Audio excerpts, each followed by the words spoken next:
Another month of bourbon hunting is upon us, and what bottles of whiskey should you be looking out on the shelves? Let's find out.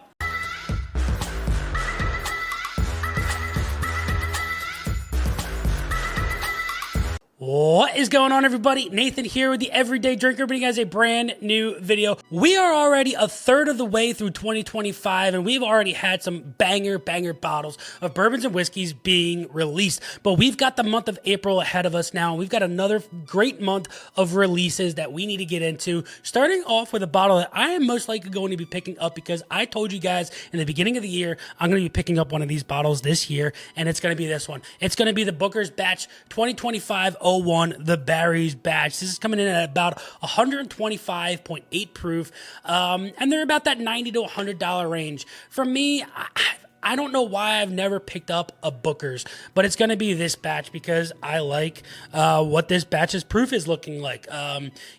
Most of these are in that 124 to 128 range, and for me, it's hard to justify the price, but I loved my single barrel Booker's pick so much from last year that I think that it's time for me to pick up a Booker's batch. I know one of my Patreon, Steve, loves his Booker's. A lot of my Patrons and a lot of you guys love Booker's, and I think that it's time that I pick one up myself, and I think that you guys should be looking out for this bottle as well. Bottle number 2 we're going to be looking at is going to be the Michter's 10-year bourbon. Now, this is going to be a really high allocated bottle, but the 2025 release is going to be hitting the shelves here in April 1st, so make sure you guys check out your local stores once they get these. These are roughly $200 to $250.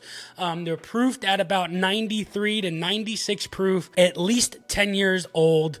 These are really good bourbons, and the rye, when that comes out as well, for the proof. I think that these are some of the best lower proofed whiskeys on the market for sure. Can't go wrong with them. There's a reason why they're so sought after and why people love these so much, even though they're low proofed. It's because they do low proofed whiskey so well. And the one thing that a lot of people don't know is that Michter's already has a low proof for the entry fill of these barrels. So you're really not losing a lot on these when they add and dilute into these bottles for you to enjoy. So you're getting some really close to, not super close to barrel entry proof, but somewhat close to it with these lower proof bottles for sure. Third bottle we're going to be looking into is one that I've been talking about for the past couple of months, showing you guys the pictures of it once we heard about it, but now we know it's coming out in April, and that is the Old Fitzgerald 7-year bottled and bond. Now, this is not the decanter series. This is an extension of the lineup. We don't have a price on this bottle quite yet, but we do know that it's a 7-year bottled and bond at 100 proof. Really nice looking bottle. Will I be picking it up? Maybe. If it's a readily available bottle, it's a most likely. I want to say that this is going to be better than the Henry McKenna 10-year. That's a little bit different of a mash bill. I think it's a lower corn mash bill. It could be a higher corn. I'm not quite sure. I know that the corn percentage is a little bit different on these two bottles, but they're both from Heaven Hill. I want to say it's going to be a $60-ish bottle. I could be wrong on that, so don't hold me to it. But yeah, let's get to bottle number 4.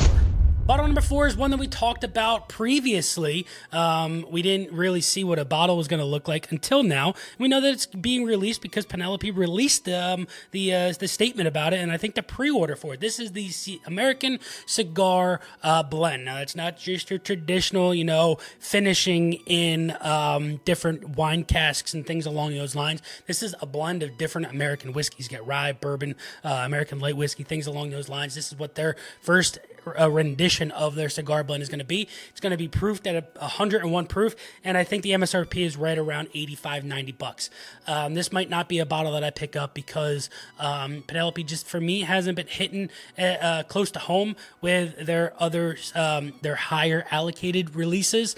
But hey, if if it's a banger and a bunch of people are saying it's a good one, we'll see. Maybe I'll pick it up, but that's totally up to you guys and your reviews on it. But the next bottle we're talking about is a single released year bottle. We're talking about Blood Oath. This is the Pact 11.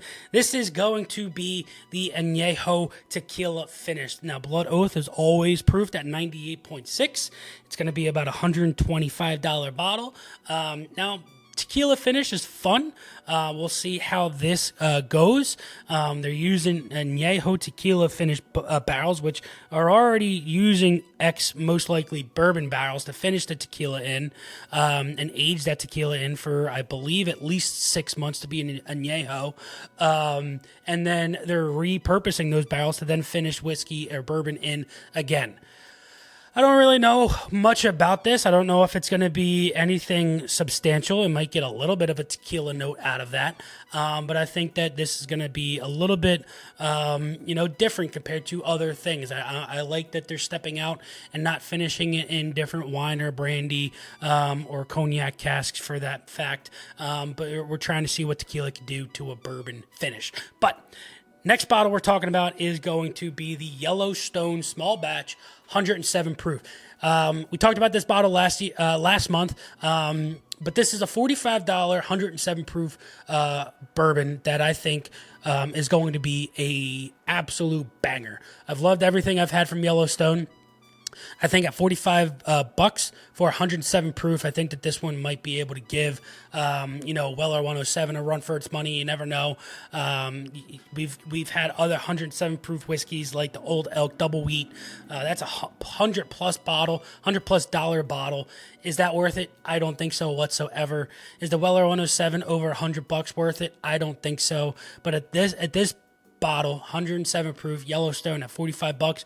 If it's any good, I think it's well worth your money. For freaking sure. Now, the next one that we're talking about is going to the Maker's Mark Wood Finish Series, but this is the second rendition of what last year's Heart release was, and this is the Keeper's release coming in 112.6 proof. So we're seeing these Maker's Mark releases get proofed up a little bit more.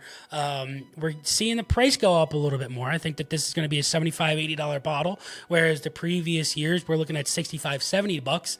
But nonetheless, I will definitely try my best to get this bottle to bring you guys a review of it. They're saying that this is bold, spiky, spicy, oaky. So a little bit different than your traditional Maker's Mark profile where it's sweet, vanilla, some caramel, blah, blah, blah, things along those lines. So this is going to be a little bit different. It's a little bit more proofy. It's a little bit more pricey. Might be good, might not be, but that's for us to find out. And for our final bottle that I am letting you guys know about is going to be the 2XO Vinyl Blend. Now, this is a high rye bourbon from Dixon Deadman. These are coming in at 104 proof, right at that $90 to $100 price range, and they're double oaked. I think that these are some of the best double oaked bourbons and whiskeys on the market for us to pick up. They're a little bit pricey, but you won't be disappointed with them whatsoever. I've loved every single 2XO that I've had, especially the Gem of Kentucky, one of the best low-proofed, double-oaked bottles of bourbons that I've ever had. Would I pick up another one? Most likely not. Once this one is done for, it's done for. But nonetheless, Dixon Deadman knows what he's doing with this 2XO project, and I really think that you guys should be looking out for the Vinyl Blend for freaking sure. Let me know what bottles you're looking forward to picking up for the month of April. I know I'm looking forward to at least 5 of these, hopefully bringing you guys some reviews, but we'll see. My baby is right around the corner. Who knows? Maybe he's here by the time this video is up. And I don't know what those couple of weeks are going to entail once he is here, but you guys will know once he's here what the process is going to be with recording and uploading and things along those lines for those first couple of weeks. But make sure you guys drop that like, smash that subscribe button. Let me know that you guys are enjoying this, and smash it for Angelo once he gets here. But until next time, this has been Nathan. Happy hunting. Cheers.